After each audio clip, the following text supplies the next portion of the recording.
ഹൃദയത്തിൽ സൂക്ഷിക്കാൻ. ഈ സ്റ്റോറി ഹൃദയപൂർവ്വം എന്ന എൻ്റെ സ്റ്റോറിയുടെ രണ്ടാം ഭാഗമാണ്. ഇതിൻ്റെ ആദ്യ ഭാഗം ദൃശ്യം ബ്ലോഗ് എന്ന എൻ്റെ ചാനലിലുണ്ട്. അപ്പോൾ ആദ്യമായിട്ട് കേൾക്കുന്നവരാണെങ്കിൽ ആ ചാനലിൽ ചെന്ന് ഹൃദയപൂർവ്വം എന്ന സ്റ്റോറി കേട്ടിട്ട് വരണേ. ഇതിൻ്റെ 16 ഭാഗങ്ങൾ ഞാൻ ദൃശ്യം ബ്ലോഗിൽ അപ്ലോഡ് ചെയ്തിട്ടുണ്ടായിരുന്നു. അത്രയും ഭാഗങ്ങൾ ചുരുക്കി ഈ ഒരു ഭാഗത്തിലായിട്ടാണ് ഞാൻ കൊണ്ടുവന്നിരിക്കുന്നത്. പോകാം സ്റ്റോറിയിലേക്ക്. ദേവികയുടെ വീട്ടിൽ നിന്നും എല്ലാവരും സന്തോഷത്തോടെയാണ് യാത്ര തിരിച്ചത്. അവിടെ നിന്നും അവർ നേരെ പോയത് ചോറ്റാനിക്കരയിലേക്കാണ്. അവിടെ നിന്നും പ്രാർത്ഥിച്ച് അവർ ഗുരുവായൂരിലേക്ക് തിരിച്ചു. ഗുരുവായൂർ അമ്പലത്തിൽ നിന്നും ഭഗവാനെ കണ്ട് പ്രാർത്ഥിച്ച് പുറത്തിറങ്ങിയപ്പോഴാണ് ഒരു പ്രായമുള്ള ഒരാള് ബോധം മറിഞ്ഞു വീഴുന്നത് ലക്ഷ്മി കാണുന്നത്. അവൾ വേഗം അയാളുടെ അടുത്തേക്ക് ചെന്നു അയാളെ പിടിച്ചു. അപ്പോഴേക്കും അത് കണ്ട് ബാക്കി എല്ലാവരും എത്തി. അവൾ കയ്യിലുണ്ടായിരുന്ന വെള്ളം കൊടുത്തു.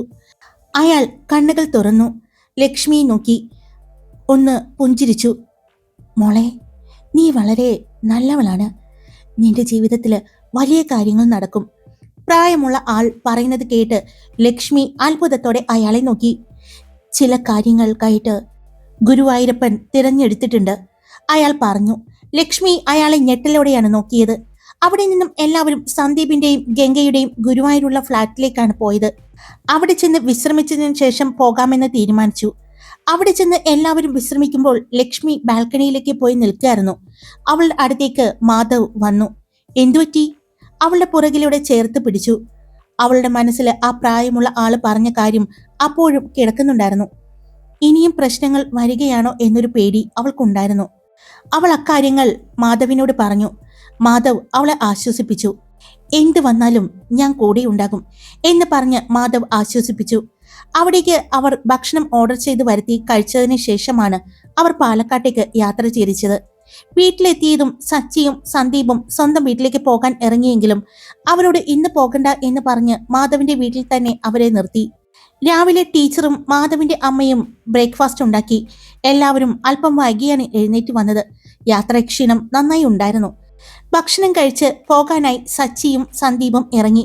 ഉദയൻ അവരെ സൂപ്പർ മാർക്കറ്റിന്റെ അടുത്ത് കൊണ്ടുവന്നാക്കി. പാർക്കിങ്ങിൽ അവരുടെ വണ്ടി കിടക്കുന്നുണ്ടായിരുന്നു. അവിടെ കൊണ്ടുപോയി ആക്കി. അവർ അവിടെ നിന്നും കാറെടുത്ത് സ്വന്തം വീട്ടിലേക്ക് പോയി. വീട്ടിൽ ചെന്ന് കാറിൽ നിന്നും ഇറങ്ങിയതും അവർ പുറത്തേക്ക് പോകാനായി ഇറങ്ങി വരുന്ന സഞ്ജയെ കണ്ടു. കുറെ നാളുകൾക്ക് ശേഷമാണ് അവർ കാണുന്നത്. എവിടെയായിരുന്നു രണ്ടുപേരും? സഞ്ജയ് ചോദിച്ചു. അവന്റെ ശബ്ദത്തിൽ വല്ലാത്തൊരു കടുപ്പം ഉണ്ടായിരുന്നു. അവന്റെ കണ്ണുകൾ സന്ദീപിന്റെ നേരെയായിരുന്നു. നീയും ഉണ്ടായിരുന്നോ ഇവന്റെ ഒപ്പം? സഞ്ജയ് ചോദിച്ചതും സച്ചിയും സന്ദീപും പരസ്പരം നോക്കി. അതെ, ഞാനും ഉണ്ടായിരുന്നു, അവൻ ഉറച്ച ശബ്ദത്തിൽ തന്നെ പറഞ്ഞു. പിന്നെ തിരിഞ്ഞ് അവൻ അകത്തേക്ക് നടന്നു. അവന്റെ പുറകെ തന്നെ അവരും അകത്തേക്ക് ചെന്നു. ഹാളിൽ പത്രം നോക്കിക്കൊണ്ടിരുന്ന അച്ഛൻ തല ഉയർത്തി നോക്കി. സതീശൻ നായർ, സന്ദീപിന്റെ അച്ഛൻ. അയാളുടെ കണ്ണുകൾ സന്ദീപിലേക്ക് ആയിരുന്നു. നോട്ടം കണ്ടപ്പോൾ തന്നെ അതൊരു സാധാരണ നോട്ടമല്ല എന്ന് സച്ചിക്ക് മനസ്സിലായി. ആ നോട്ടത്തിൽ ദേഷ്യവും ഉണ്ടായിരുന്നു. ആ വന്നോ? അയാൾ ചോദിച്ചു. ആ സമയത്ത് അകത്തു നിന്ന് അമ്മ സാവിത്രിയും പുറത്തേക്ക് വന്നത്. സച്ചിയെയും സന്ദീപിനെയും അവർ നോക്കി. രണ്ടുപേരുടെയും മുഖത്ത് അപ്പോൾ ദേഷ്യം ഉണ്ടായിരുന്നു. എവിടെയായിരുന്നു നീ? അമ്മ സന്ദീപിനെ നോക്കിക്കൊണ്ട് ചോദിച്ചു. അവൻ മിണ്ടാതെ നിൽക്കുന്നത് കണ്ടതും അച്ഛാ, ഞങ്ങൾ എറണാകുളം വരെ പോയിരിക്കായിരുന്നു, സച്ചി പറഞ്ഞു. അത് കേട്ടതും സതീശൻ നായർ പത്രം മടക്കി വെച്ച് എഴുന്നേറ്റു. പതിയെ സന്ദീപിന്റെ അടുത്തേക്ക് നടന്നു. നീ പോയത് എവിടെയാണ് എന്ന് എനിക്കറിയാം, സതീശൻ നായർ പറഞ്ഞു. സന്ദീപ് അത്ഭുതത്തോടെ അയാളെ നോക്കി. പക്ഷേ എന്തിനാണ് പോയത്? ആരോടൊപ്പമാണ് പോയത്? നീ തന്നെ പറയണം. അയാൾ പറഞ്ഞതും സന്ദീപിന്റെ മുഖം താഴ്ന്നു. പിന്നെ അവൻ ഒന്ന് ദീർഘനിശ്വാസം ഇട്ടു. ഞാൻ ഗംഗയുടെ ഒപ്പമായിരുന്നു, അവൻ പറഞ്ഞതും സാവിത്രി സച്ചിയെ നോക്കി. സഞ്ജയ് കുറച്ചു മാറി നിന്ന് അവരെ നോക്കി നിന്നു. ഞങ്ങൾ വിവാഹം കഴിച്ചു, സന്ദീപ് പറഞ്ഞതും സതീശൻ നായരുടെ മുഖം മാറി. സച്ചി സന്ദീപിനെ നോക്കി. അവന്റെ മുഖം ശാന്തമായിരുന്നു. സന്ദീപ് ആദ്യമായി അച്ഛന്റെയും അമ്മയുടെയും മുന്നിൽ വെച്ച് ഗംഗയുമായിട്ടുള്ള വിവാഹം കഴിഞ്ഞു എന്നുള്ള കാര്യം പറഞ്ഞിരിക്കുന്നു. ഇനി എന്താണ് സംഭവിക്കാൻ പോകുന്നത് എന്ന ഒരു ടെൻഷനിലായിരുന്നു സച്ചി. എന്ത്? നിന്റെ വിവാഹം കഴിഞ്ഞു എന്നോ? സന്ദീപിന്റെ അമ്മ ദേഷ്യത്തോടെ അവന്റെ അടുത്തേക്ക് വന്നു. എന്താ സന്ദീപ് നീ പറഞ്ഞത്? അവർ വീണ്ടും ചോദിച്ചു. അതെ, എന്റെയും ഗംഗയുടെയും വിവാഹം കഴിഞ്ഞു, അവൻ വീണ്ടും ഉറച്ച ശബ്ദത്തിൽ തന്നെ പറഞ്ഞു. അത് കേട്ടതും സതീശൻ നായരുടെ മുഖം ദേഷ്യം കൊണ്ട് മുറുകി. അത് നിനക്ക് ഒറ്റയ്ക്ക് തീരുമാനിക്കാൻ എങ്ങനെ സാധിച്ചു? ആരാണ് ആ പെൺകുട്ടി? അമ്മ ദേഷ്യത്തോടെ അവന്റെ മുന്നിൽ വന്ന് നിന്നുകൊണ്ട് തന്നെ ചോദിച്ചു. ഗംഗ ഒരു ബ്രൈഡൽ മേക്കപ്പ് ആർട്ടിസ്റ്റ് ആണ്, അവൻ പറഞ്ഞു. മതി, ഇനി ഞങ്ങൾക്കൊന്നും കേൾക്കണ്ട. നീ എന്താ ചെയ്തു വെച്ചിരിക്കുന്നതെന്ന് അറിയാമോ സന്ദീപ്? സന്ദീപിന്റെ അമ്മ ചോദിച്ചതും അറിയാം, എനിക്കറിയാം. ഞാൻ എന്റെ ജീവിതം തെരഞ്ഞെടുത്തു, എനിക്കിഷ്ടമുള്ള ആളുടെ ഒപ്പം ജീവിക്കാൻ. അവൻ പറഞ്ഞതും അവന്റെ അമ്മ ഒരു പരിഹാസ ചിരി ചിരിച്ചു. സന്ദീപ്, അവളൊരു പിഴയാണ്.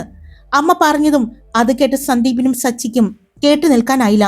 അമ്മേ, ദേഷ്യത്തിൽ സന്ദീപ് വിളിച്ചു. അമ്മ, ഇതെന്തൊക്കെയാ പറയുന്നത്? സച്ചി ചോദിച്ചു. ഞാനും എന്റെ മകനും തമ്മിലുള്ള കാര്യമാണ്, അതിൽ നീ ഇടപെടേണ്ട, അവർ ദേഷ്യത്തോടെ പറഞ്ഞു. അപ്പോഴേക്കും അച്ഛൻ അവന്റെ അടുത്തേക്ക് വന്നു. ഞാൻ നിനക്ക് വേണ്ടി ഒരു പെൺകുട്ടിയെ കണ്ടുവച്ചിട്ടുണ്ട്. അത് കേട്ടതും സന്ദീപിന്റെ നെറ്റി ചൊളിഞ്ഞു. നമ്മളെപ്പോലെ തന്നെ നിലയും വിലയും ഉള്ളവരാണ്. എന്റെ സുഹൃത്തിന്റെ മകളാണ്, അവളെയാണ് നീ വിവാഹം കഴിക്കേണ്ടത്, അച്ഛൻ പറഞ്ഞു. എനിക്കതിന് സാധിക്കില്ല, അവൻ അപ്പോൾ തന്നെ മറുപടി പറഞ്ഞു. ഞങ്ങൾ അവർക്ക് വാക്ക് കൊടുത്തതാണ്, അത് ഞങ്ങൾക്ക് പാലിച്ചേ പറ്റൂ. അമ്മ പറഞ്ഞതും ആയിക്കോട്ടെ, നിങ്ങൾ വാക്ക് കൊടുത്തതാണ്. ഞാൻ മാത്രമല്ലല്ലോ നിങ്ങൾക്ക് മകനായിട്ടുള്ളത്, സഞ്ജയ് ഇവിടെ നിൽക്കുന്നുണ്ടല്ലോ, സഞ്ജയെ കൊണ്ട് വിവാഹം കഴിപ്പിച്ചോ. എനിക്കെന്തായാലും സാധിക്കില്ല, ഞാനിപ്പോൾ വിവാഹിതനാണ്, ഒരു ഭർത്താവാണ്, അവൻ പറഞ്ഞു. അതുപോലെ ഒരു പെണ്ണിനെ ഞങ്ങൾ സ്വീകരിക്കുമെന്ന് നിനക്ക് തോന്നുന്നുണ്ടോ? സമ്മതിക്കില്ല. ഇത് ദേവർമഠം തറവാടാണ്. നമ്മുടെ ഈ കുടുംബത്തിന് ചേരുന്ന പെൺകുട്ടികളെ ഞങ്ങൾ നിങ്ങൾക്ക് 3 പേർക്കും വേണ്ടി കണ്ടുപിടിക്കും. അവരെയാ നിങ്ങൾ ഈ വീട്ടിലേക്ക് കൊണ്ടുവരാൻ പാടുള്ളൂ, ദേഷ്യത്തോടെ തന്നെ അമ്മ പറഞ്ഞു. ഞങ്ങൾ ഞങ്ങളുടെ മക്കളുടെ നല്ലതിനു വേണ്ടിയാണ് ഓരോന്ന് ചെയ്യുന്നത്. ഇപ്പൊ നിനക്കത് മനസ്സിലായില്ലെങ്കിലും പിന്നീട് മനസ്സിലാകും. അതുകൊണ്ട് ആ പെണ്ണിനെ നീ വിട്ടിട്ട് വരണം, അവർ പറഞ്ഞതും സന്ദീപ് ദേഷ്യത്തോടെ അമ്മയെ നോക്കി. അമ്മ, ഇനി ഒരു വാക്ക് പോലും ഗംഗയെ പറ്റി മോശമായിട്ട് പറയരുത്, അവൾ എന്റെ ഭാര്യയാണ്, അവൻ പറഞ്ഞതും ഇല്ല, ഒരിക്കലും ആ പെൺകുട്ടിയെ നിന്റെ ഭാര്യയായിട്ട് അംഗീകരിക്കില്ല ഞങ്ങള്. അത് നിങ്ങളുടെ ഇഷ്ടം, പക്ഷെ അവളെ ഞാൻ വിട്ട് കളയില്ല, അവൻ ഉറച്ച ശബ്ദത്തിൽ തന്നെ പറഞ്ഞു. സതീശൻ നായർ അല്പസമയം മിണ്ടാതെ നിന്നു. എന്നാ പിന്നെ നിനക്ക് ഈ വീട്ടിൽ സ്ഥാനമില്ല, അയാൾ പറഞ്ഞതും അവൻ ചെറുതായി ഒന്ന് പുഞ്ചിരിച്ചുകൊണ്ട് തിരിഞ്ഞു നടക്കാനായി തുടങ്ങി. എങ്ങോട്ടാ പോകുന്നത്? അവന്റെ പുറകെ വന്നുകൊണ്ട് സച്ചി ചോദിച്ചു. ഞാൻ എന്റെ ഭാര്യയുടെ അടുത്തേക്കാണ് പോകുന്നത്, അവൻ പറഞ്ഞതും സച്ചി ചെറുതായി ഒന്ന് പുഞ്ചിരിച്ചു. എനിക്കറിയാം, ഏട്ടൻ ശരിയായ തീരുമാനമാണ് എടുത്തത്, സന്ദീപ് ചെറുതായി ഒന്ന് പുഞ്ചിരിച്ചുകൊണ്ട് പറഞ്ഞു. സന്ദീപ് ദേവർമഠത്തിൽ നിന്ന് ഇറങ്ങിയതിനു ശേഷം അവന്റെ കാറ് ഗേറ്റ് കടന്നു പോകുന്നതും നോക്കി നിന്നു. സന്ദീപിന്റെ കാറ് ചെന്ന് നിന്നത് മാധവിന്റെ വീട്ടിലായിരുന്നു. അവൻ കാറിൽ നിന്നും ഇറങ്ങി വരുന്നത് കണ്ടതും ഗംഗ ഓടിച്ചെന്നു. എന്തുപറ്റി? അവൾ ചോദിച്ചു. എന്തു പറ്റാൻ, ആ ജയിലിൽ നിന്നും ഞാൻ മോചിതനായി, അവൻ പറഞ്ഞത് കേട്ടതും എനിക്ക് മനസ്സിലായില്ല, അവൾ ചോദിച്ചു. അപ്പോഴേക്കും ബാക്കിയുള്ളവരും എത്തിയിരുന്നു. എന്താ മോനെ? മാധവിന്റെ അച്ഛൻ ചോദിച്ചു. അച്ഛാ, ഞാനൊരു വീട് എടുക്കുന്നത് വരെ എനിക്ക് ഈ വീട്ടിൽ നിൽക്കാൻ സാധിക്കുമോ? വീട് കിട്ടിക്കഴിഞ്ഞാൽ ഉടനെ ഞാൻ ഇവളെയും കൊണ്ട് മാറിക്കോളാം, അവൻ പറഞ്ഞതും മാധവിന്റെ അച്ഛൻ അവനെ ദേഷ്യത്തിൽ നോക്കി. എന്താ പ്രശ്നം? അച്ഛൻ ചോദിച്ചു. എന്ത് പ്രശ്നം? എനിക്ക് വേറെ വിവാഹം ആലോചിക്കുന്നു, ഞാൻ വിവാഹിതനാണ് എന്ന് പറഞ്ഞിട്ടും. അപ്പൊ പിന്നെ അവിടെ നിൽക്കാൻ എനിക്ക് തോന്നിയില്ല, ഞാൻ ദേ ഇറങ്ങിപ്പോന്നു, അവൻ പറഞ്ഞു. ഞങ്ങൾക്കറിയാം മോനെ, മോന്റെ അച്ഛന്റെയും അമ്മയുടെയും ദേഷ്യവും വാശിയും എല്ലാം, അതുകൊണ്ട് ഞാൻ ഇത് പ്രതീക്ഷിച്ചതാണ്. പിന്നെ വീടെടുത്ത് മാറി താമസിക്കുന്നതിനെ പറ്റി ഒന്നും നീ ചിന്തിക്കണ്ട. ഇവിടെ ഇവൾക്കൊരു മുറിയുണ്ട്, ആ മുറിയിൽ കിടക്കാൻ നിനക്ക് ബുദ്ധിമുട്ടുണ്ടോ? ഇവിടെ ഞങ്ങൾ ഉണ്ടാക്കുന്ന ഭക്ഷണം കഴിക്കാനും നിനക്ക് ബുദ്ധിമുട്ടില്ലെങ്കിൽ നീ ഇവിടെ ജീവിക്കും, ഞങ്ങളുടെ മക്കളിലെ ഒരാളായിട്ട് തന്നെ, മാധവിന്റെ അച്ഛൻ പറഞ്ഞതും അവൻ അച്ഛനെ കെട്ടിപ്പിടിച്ചു. ഇതേ സമയം സന്ദീപ് പോകുന്നത് നോക്കി നിന്ന സച്ചി അകത്തേക്ക് കയറി ചെന്നതും അവൻ പോയിരിക്കുന്നത് ആ മാധവന്റെ വീട്ടിലേക്കായിരിക്കും അല്ലേ? സഞ്ജയ് ചോദിച്ചതും സച്ചി അവനെ ഒന്ന് രൂക്ഷമായി നോക്കി. നീ അവനെ നോക്കി പേടിപ്പിക്കണ്ട, അവരാണ് എന്റെ മകനെ ഇത്രയും മാറ്റിയെടുത്തത്. ആ വീട്ടിലെ പെങ്കൊച്ചിനെ തന്നെയല്ലേ അവൻ വിവാഹം കഴിച്ചിരിക്കുന്നത്, അപ്പോ അവർക്ക് അവനെ പിടിച്ചു നിർത്തിയല്ലേ പറ്റൂ, അമ്മ ദേഷ്യത്തോടെ പറഞ്ഞു. ആ വീട്ടിൽ നിന്നാണ് എല്ലാം തുടങ്ങിയത്, അവനെ ഇങ്ങനെ മാറ്റിയത് അവരാണ്. അവിടെയുള്ളവരുമായിട്ടുള്ള ബന്ധം എന്ന് അവൻ അവസാനിപ്പിക്കുന്നുവോ അന്നേ അവനിനി നല്ലതുണ്ടാവൂ, അമ്മ പറഞ്ഞുകൊണ്ട് അകത്തേക്ക് പോയി. അവരുമായിട്ട് ആ പെണ്ണുമായിട്ടും ഉള്ള ബന്ധം വിട്ട് ഇനി അവൻ വരാതെ അവൻ ഈ വീടുമായിട്ട് യാതൊരു ബന്ധവും ഉണ്ടാകില്ല, സതീശൻ നായർ പറഞ്ഞുകൊണ്ട് അയാളും റൂമിലേക്ക് പോയി. സഞ്ജയ് ഇതെല്ലാം കണ്ടുകൊണ്ട് അവിടെ തന്നെ നിന്നു. അവനെ നോക്കി ഒന്ന് പുച്ഛത്തോടെ ചിരിച്ചുകൊണ്ട് സച്ചി വേഗം അവിടെ നിന്നും ഇറങ്ങി മാധവിന്റെ വീട്ടിലേക്ക് പോയി. അവിടെ ചെന്നപ്പോൾ നല്ല സന്തോഷമായി സംസാരിച്ചിരിക്കുന്ന സന്ദീപിനെ കണ്ടതും നിങ്ങൾക്കൊരു വിഷമവും ഇല്ലേ? ഞാൻ വിചാരിച്ചു നിങ്ങൾ സങ്കടപ്പെട്ടിരിക്കുകയായിരിക്കും എന്ന്, സച്ചി പറഞ്ഞതും എന്തിന്, ഇപ്പോഴാ ഞാൻ സന്തോഷമായി ഇരിക്കുന്നത്. അവിടെ വല്ലാത്തൊരു വീർപ്പുമുട്ടലല്ലേ? നീ പോലും അവിടെ നിന്നും ഓടി ഇറങ്ങി വന്നത് അതുകൊണ്ടല്ലേ? സന്ദീപ് ചോദിച്ചതും ചെറുതായി സച്ചി ഒന്ന് പുഞ്ചിരിച്ചു. പിന്നെയും കുറച്ചു നേരം സംസാരിച്ചിരുന്നു. അല്ല, നിങ്ങൾ ഹണിമൂൺ പോകുന്ന കാര്യം എന്തായി? മാധവിന്റെ അച്ഛൻ ചോദിച്ചു. ശരത്ത് ദേവികയെ ഒന്ന് നോക്കി. സന്ദീപ് ഗംഗയെയും. മാധവ് ലക്ഷ്മിയുടെ അടുത്ത് വന്നിരുന്നു. പോണോ? മാധവ് ലക്ഷ്മിയുടെ ചെവിയിലായി ചോദിച്ചു. ലക്ഷ്മി ചെറുതായൊന്ന് പുഞ്ചിരിച്ചു. ഇപ്പൊ വേണോ? ഒരു യാത്ര കഴിഞ്ഞ് വന്നല്ലേ ഉള്ളൂ? ഉദയൻ ചോദിച്ചു. അത് തീർത്ഥാടനായിരുന്നില്ലേ? അദ്ദേഹം പറഞ്ഞു. ബാങ്കിൽ നിന്നും ലീവ് കിട്ടുക എന്ന് പറഞ്ഞാൽ കുറച്ച് പാടാണ്. എന്തായാലും കുറച്ച് കഴിയട്ടെ, എന്നിട്ട് പോകാം. ഇനി ഓണം വെക്കേഷൻ കഴിയാൻ 2 ദിവസം കൂടിയല്ലേ ഉള്ളൂ. അടുത്തൊരു വെക്കേഷൻ വരട്ടെ, അല്ലെങ്കിൽ 2-3 ദിവസം ഒരുമിച്ച് അവധി കിട്ടുന്ന ദിവസം നോക്കി പോകാം, ശരത്തും പറഞ്ഞു. അങ്ങനെ ഇരിക്കുമ്പോഴാണ് താരയെ വീട്ടിൽ നിന്നും വിളിക്കുന്നത്. വെക്കേഷനായിട്ട് വീട്ടിൽ ചെല്ലാത്തതിന്റെ പരാതിയാണ്. ഇനിയിപ്പോ വെക്കേഷൻ കഴിയാൻ 2-3 ദിവസം കൂടിയല്ലേ ഉള്ളൂ, 2 ദിവസം ഇവിടെ നിൽക്ക് എന്ന് പറഞ്ഞുള്ള വിളിയായിരുന്നു. എന്നാ 2-3 ദിവസം ഞാൻ വീട്ടിൽ പോയി നിന്നാലോ ചേച്ചി? അവൾ ലക്ഷ്മിയോട് ചോദിച്ചു. അച്ഛൻ ബസ് സ്റ്റാൻഡിൽ വന്ന് നിൽക്കാന്ന് പറഞ്ഞു, എന്നെ കൂട്ടിക്കൊണ്ടു പോകാൻ. അവൾ പറഞ്ഞതും ഞങ്ങൾ കൊണ്ടുപോയി ആക്കിത്തരാം മോളെ. മാധവ് പറഞ്ഞതും വേണ്ട, അച്ഛൻ വന്ന് നിൽക്കാന്ന് പറഞ്ഞിട്ടുണ്ട് ബസ് സ്റ്റാൻഡില്, അവൾ പറഞ്ഞു. എന്നാ ബസ് സ്റ്റാൻഡ് വരെ ഞങ്ങൾ ആക്കിത്തരാം എന്ന് തീരുമാനിച്ച് അങ്ങനെ മാധവും ഉദയനും ലക്ഷ്മിയും കൂടി അവളെ ബസ് സ്റ്റാൻഡിൽ കൊണ്ടുപോയി വിട്ടു.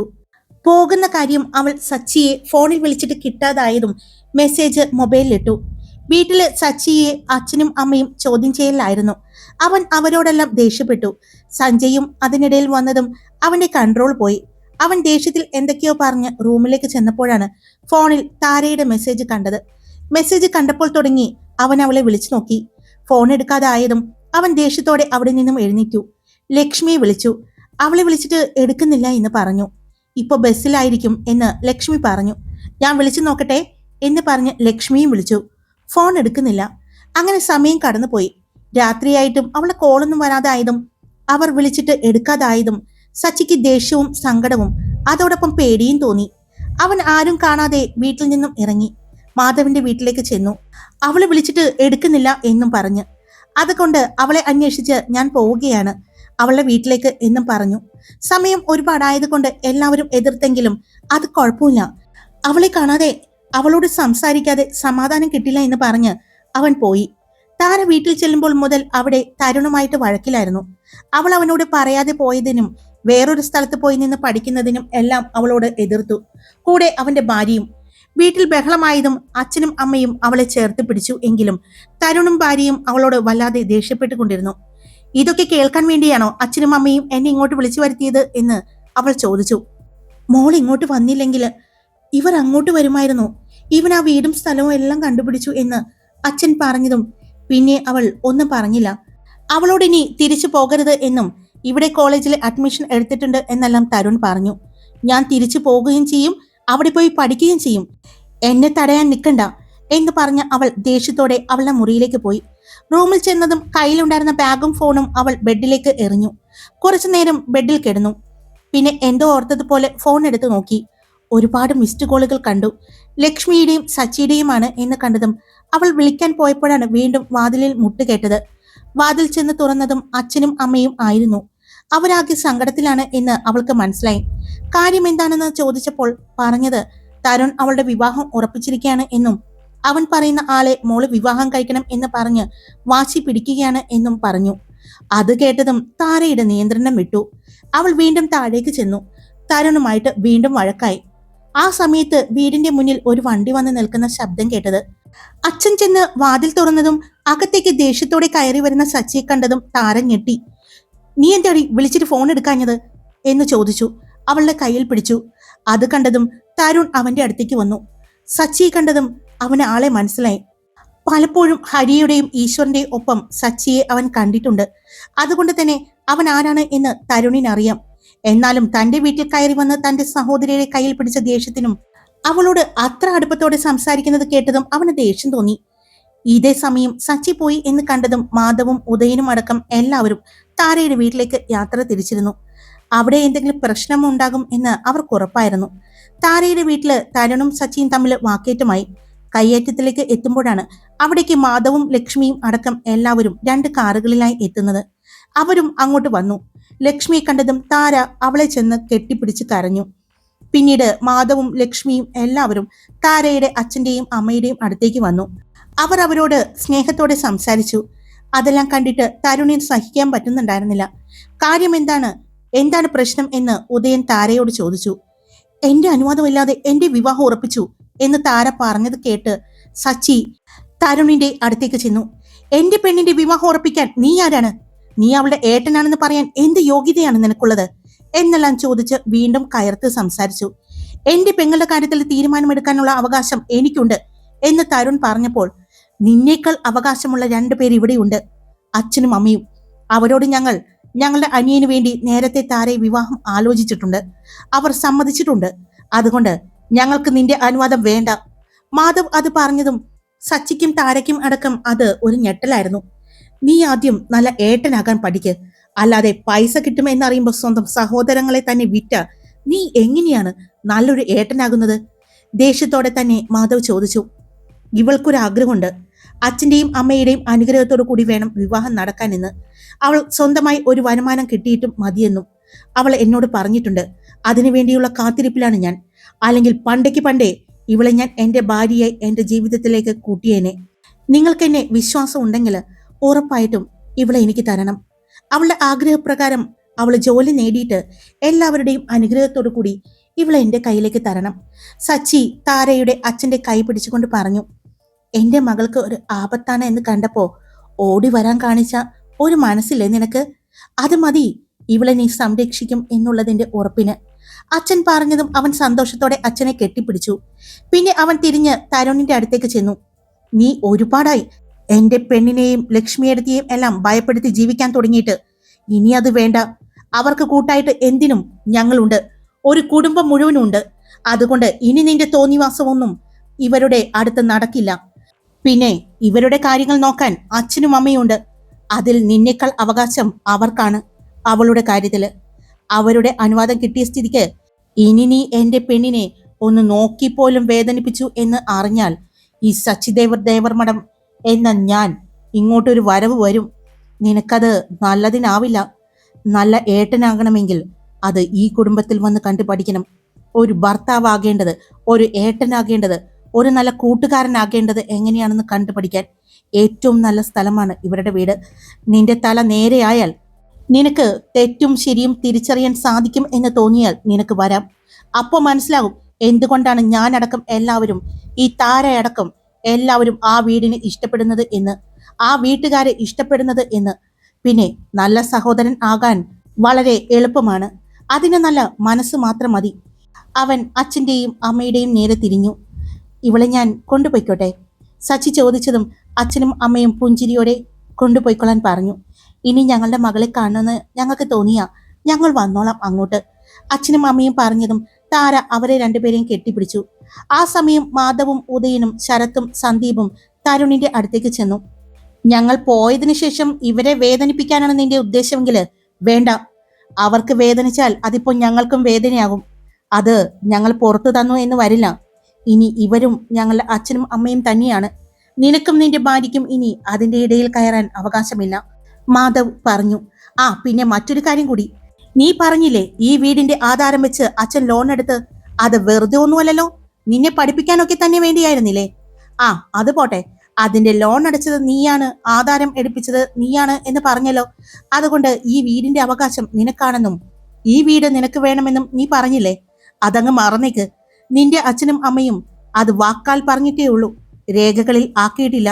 അതുകൊണ്ട് നീ അടച്ച പൈസ പലിശയും കൂട്ടുപലിശയും ചേർത്ത് നാളെ നിന്റെ അക്കൗണ്ടിലെത്തും.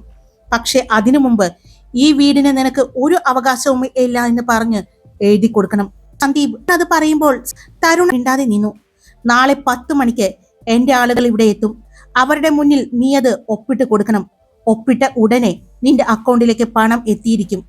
അഥവാ ഇനി അതിനിടയിൽ കൂടി മറ്റെന്തെങ്കിലും കളിക്കാനാണ് നിന്റെ ഉദ്ദേശമെങ്കിൽ അത് നിന്റെ സ്വപ്നമായിരിക്കും. പിന്നെ നിന്റെ ഫോട്ടോ ഇവിടെ ഈ ഭിത്തിയില് മാലയിട്ട് ഞങ്ങൾ അങ്ങ് തൂക്കും. ഉറച്ച ശബ്ദത്തോടെ തന്നെ സന്ദീപ് പറഞ്ഞു. ഞങ്ങള് അത്ര നല്ല ആളുകളൊന്നുമല്ല. സ്നേഹിച്ച ചങ്ക് പറിച്ച് ഞങ്ങൾ കൊടുക്കും. ഞങ്ങളെയോ ഞങ്ങളുടെ കൂടെയുള്ളവരെ വേദനിപ്പിച്ചാൽ ആ ചങ്ക് ഞങ്ങളിങ്ങ് പറിച്ചെടുക്കും. അപ്പോ പറഞ്ഞത് മറക്കണ്ട കേട്ടോ എന്ന് പറഞ്ഞ് സന്ദീപ് വന്ന് കാറിൽ കയറി. താരയും സച്ചിയും അച്ഛനോടും അമ്മയോടും യാത്ര പറഞ്ഞ് അവരും വന്ന് കാറിൽ കയറി. താരയുടെ അച്ഛനോടും അമ്മയോടും വീട്ടിലേക്ക് വരാൻ ക്ഷണിച്ചിട്ടാണ് മാധവും ലക്ഷ്മിയും അവിടെ നിന്നും ഇറങ്ങിയത്. വീട്ടിൽ വന്ന് കയറുമ്പോൾ നേരം വെളുക്കാറായിരുന്നു. ഇനി ചായ കുടിക്കാം എന്ന് പറഞ്ഞ് മാധവിന്റെ അമ്മ എല്ലാവർക്കും ഉള്ള ചായയുമായിട്ട് വന്നു. ചായ കുടിക്കുന്നതിന്റെ ഇടയിൽ സംഭവിച്ച കാര്യങ്ങളെല്ലാം പറഞ്ഞു. അതെ, ഞാൻ വീട്ടിൽ പോട്ടെ എന്ന് പറഞ്ഞ് സച്ചി അവിടെ നിന്നും ഇറങ്ങി. സച്ചി പോയതും ഗേറ്റ് അടക്കാനായി പോയ മാധവിനോട്, ഗേറ്റ് അടക്കണ്ട, ആ പോയ മുതല് ചിലപ്പോ അതേ സ്പീഡിൽ തന്നെ തിരിച്ചു വരാനുള്ള സാധ്യത ഞാൻ കാണുന്നുണ്ട്, സന്ദീപ് പറഞ്ഞു. അവർ പുഞ്ചിരിയോടെ അകത്തേക്ക് കയറിപ്പോയി. എന്നാൽ സച്ചി വീട്ടിൽ വന്ന് കയറുമ്പോൾ അവൻ പോയതുപോലെ തന്നെ വാതിൽ ചേർത്തടച്ചിട്ടുണ്ടായിരുന്നു. അവൻ പതിയെ അകത്തേക്ക് കയറി. മുറിയിലേക്ക് പോകാൻ പോയപ്പോഴാണ് സച്ചി എന്നുള്ള സഞ്ജയുടെ വിളി കേട്ടത്. നീ എവിടെ പോയതാണ് എന്ന് സഞ്ജയ് ചോദിച്ചു. ഞാൻ എൻ്റെ കൂട്ടുകാരനെ കാണാൻ പോയതാണ് എന്നവൻ പറഞ്ഞു. എന്നാൽ അത് വിശ്വാസമാകാത്ത പോലെ സഞ്ജയ് ചോദ്യം ചെയ്തതും, എൻ്റെ പേഴ്സണൽ കാര്യങ്ങളിൽ ഇടപെടാൻ വരണ്ട എന്ന് പറഞ്ഞുകൊണ്ട് അവൻ റൂമിലേക്ക് കയറിപ്പോയി. എന്നാൽ അവൻ റൂമിലേക്ക് കയറിപ്പോയപ്പോൾ സഞ്ജയ് ഒന്ന് ഗൂഢമായി പുഞ്ചിരിച്ചു. റൂമിൽ ചെന്ന് സച്ചി അസ്വസ്ഥതയോടെ ബെഡിൽ കിടന്നു. അവന് സഞ്ജയുടെ ചോദ്യം ചെയ്യലൊന്നും അത്ര ഇഷ്ടപ്പെട്ടില്ല. എന്തൊക്കെയോ സംശയങ്ങൾ സഞ്ജയ്ക്ക് ഉള്ളതുപോലെ അവന് തോന്നി. അത് മാത്രമല്ല, സഞ്ജയുടെ പെരുമാറ്റത്തിൽ വല്ലാത്തൊരു മാറ്റവും എന്തൊക്കെയോ ഒരു നിഗൂഢത അവന് തോന്നി. ആ സമയം അവന്റെ ഫോൺ റിങ് ചെയ്തു. താരയായിരുന്നു. അവളുടെ കോളാണ് എന്ന് കണ്ടതും പുഞ്ചിരിയോടെ തന്നെ അവളോട് സംസാരിച്ചു. ഇത്രയും നേരമുണ്ടായിരുന്ന പിരിമുറുക്കം കുറഞ്ഞു വരുന്നത് അവൻ അറിഞ്ഞു. കുറെ നേരം സംസാരിച്ചു. രണ്ടുപേരും എപ്പോഴോ ഫോൺ കട്ട് ചെയ്യാതെ തന്നെ ഉറക്കത്തിലേക്ക് പോയി. വാഷ്റൂമിൽ നിന്നും ഫ്രഷായി പുറത്തേക്കിറങ്ങിയ ലക്ഷ്മിയെ മാധവ് പുറകിൽ നിന്ന് പൊക്കിയെടുത്തു. ഹേയ് മാധവേട്ടാ, അവൾ അമ്പരപ്പോടെ വിളിച്ചു. അവൻ അവളെ ബെഡിലേക്ക് കൊണ്ടുവന്ന് കിടത്തി. അവൾക്ക് മുകളിലായി കൈകൊത്തി നിന്നു. അവളുടെ മുഖത്തേക്ക് നോക്കി, അവളുടെ കണ്ണുകളിലേക്ക് നോക്കി.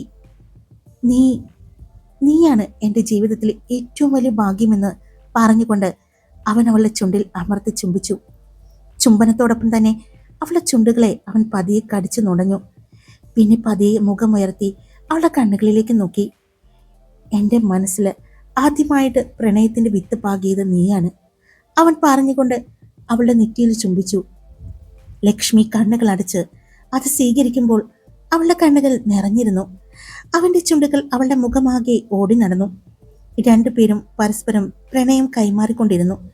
ലക്ഷ്മിയുടെ മുഖം ചുവന്ന് തൊടുത്തിരുന്നു. അവൾ കൈയെത്തിച്ച് ലൈറ്റ് ഓഫ് ചെയ്യാൻ പോയതും അതിന് സമ്മതിക്കാതെ മാധവ് അവളുടെ കയ്യിൽ കയറി പിടിച്ചു. അവളുടെ കയ്യിൽ അവന്റെ കൈകൾ കോർത്തു. ദീർഘനേരത്തെ അവളുടെ ചുണ്ടുകളുമായിട്ടുള്ള ഇണചേരലിന് ശേഷം അവന്റെ ചുണ്ടുകൾ അവളുടെ ചുണ്ടുകളെ മോചിപ്പിച്ചു. ദീർഘനേരത്തെ ചുംബനത്തിൽ തളർന്നു കിടക്കുന്ന പെണ്ണിനെ അവൻ നോക്കി. പിന്നെ അവളുടെ നെറ്റിയിലും കണ്ണിലും കവിളിലും മൂക്കിലും താടിത്തുമ്പിലും ഒന്നു വിടാതെ അവൻ ചുംബിച്ചുകൊണ്ടിരുന്നു. കൂടെ ചെറുകടികളും അവൻ സമ്മാനിച്ചു. ലക്ഷ്മി അവന്റെ ഷർട്ടിന്റെ ബട്ടണുകൾ ഓരോന്നായി അഴിച്ചു തുടങ്ങി. അവൾ കഴിക്കാൻ പാകത്തിന് അവൻ നിന്നു കൊടുത്തു. ഷർട്ട് അഴിച്ച് അവൻ തന്നെയാണ് അത് ദൂരേക്ക് എറിഞ്ഞത്. അപ്പോഴും അവളെ കടിച്ചു നുണഞ്ഞുകൊണ്ടിരുന്നു. അവൾ അവന്റെ ആ പ്രവൃത്തിയിൽ അവളുടെ നഖങ്ങൾ അവന്റെ മുതുകിൽ മുറിവേൽപ്പിച്ചുകൊണ്ടിരുന്നു. വല്ലാത്തൊരു ആസക്തിയോടെയാണ് അവൻ അവളുടെ ചുണ്ടുകളെ നുണഞ്ഞെടുത്തത്.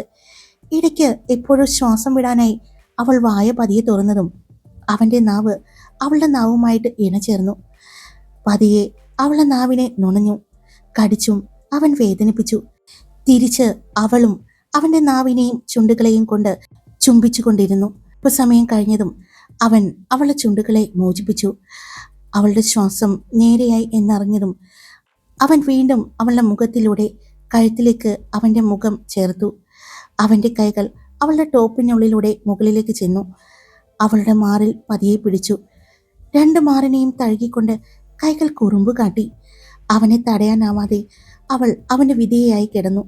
പക്ഷേ അവളുടെ കൈകൾ അവന്റെ തലമുടിയിൽ അമർത്തി പിടിച്ചു വലിക്കുകയും ചുണ്ടുകൾ തമ്മിൽ കോർക്കുകയും ചെയ്തുകൊണ്ടിരുന്നു. കഴുത്തിലും മാറിടിക്കിലും അവൻ ഭ്രാന്തമായി അവന്റെ ചുണ്ടും നാവും ഓടി നടന്നു. അവൾ സ്വയം ചുണ്ടുകൾ കടിച്ചു പിടിച്ച് അവളുടെ വികാരത്തെ അടക്കി.